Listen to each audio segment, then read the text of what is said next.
Have you ever stopped to think about how insanely complex a modern car actually is? I mean, we get in these things every day, turn a key or push a button, and just go. But what's really making that happen?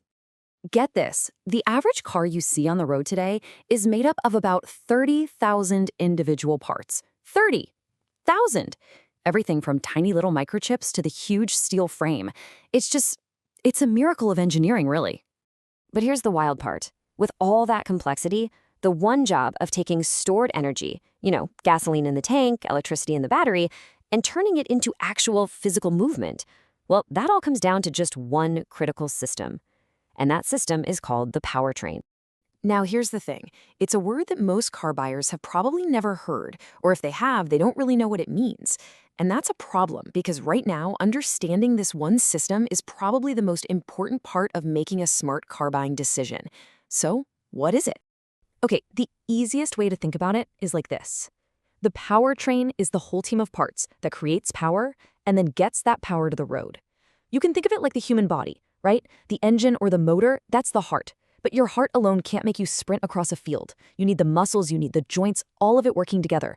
That's the powertrain.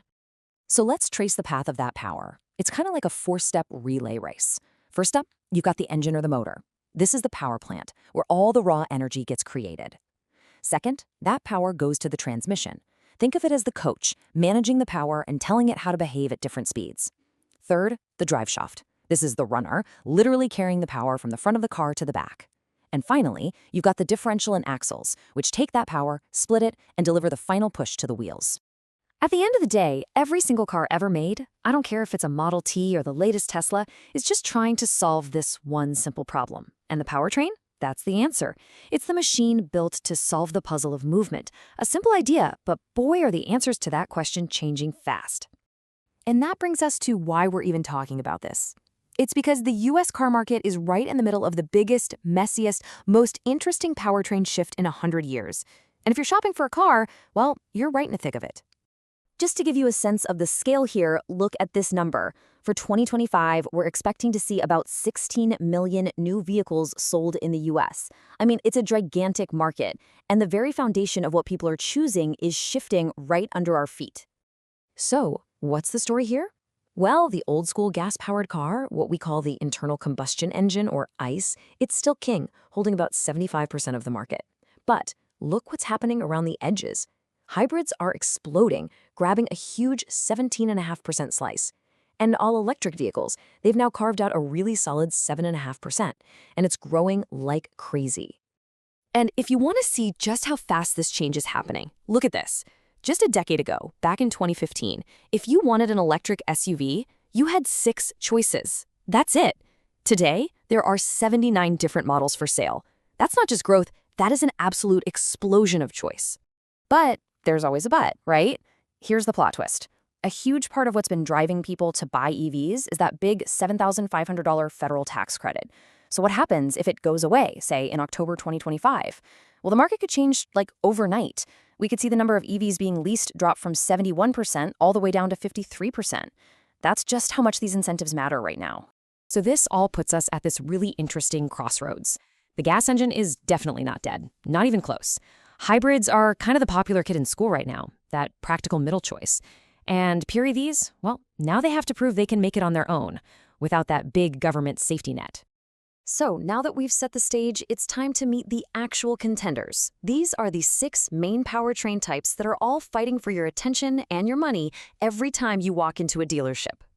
All right, let's run through them. First, you've got the classic, ICE, the internal combustion engine. It's what we all grew up with.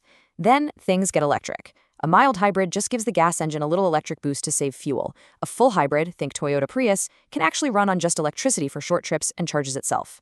Then there's the plug-in hybrid, or PHEV. This one gives you a decent chunk of all-electric range you can charge at home with a gas engine ready to back you up. After that, it's the full plunge, the battery electric vehicle, or BEV, 100% electric, zero gas. And finally, the real wild card, the hydrogen fuel cell, which basically has its own little power station on board making electricity from hydrogen. Now, we've gone through all this tech and all this market stuff for one really simple reason. This isn't just some nerdy engineering debate anymore. This has become the single biggest decision you're going to make when you buy your next car. And I am not exaggerating when I say it affects everything. This isn't like choosing between leather or cloth seats. The powertrain you pick is the very soul of your car. It defines what it's like to live with that vehicle every single day. Let's get specific. What's on the line here? Well, your running costs, for one. How much you're spending every month on gas or electricity. Your driving range, obviously. How the car actually feels to drive. Its performance. It completely changes how and where you fill up. And yeah, it even affects how your car is going to handle a really hot summer or a freezing cold winter. So now that you've got the basics down, you're ready for the main event. In our next explainer, we're going to put all 6 of these powertrains into the ring. We're talking a full-on head-to-head battle using real-world numbers, real cars, and the true costs of owning each one. Make no mistake, the powertrain wars are officially here. The choices you have are more complicated and more important than they have ever been before. So now that you know the players, which one are you going to bet on?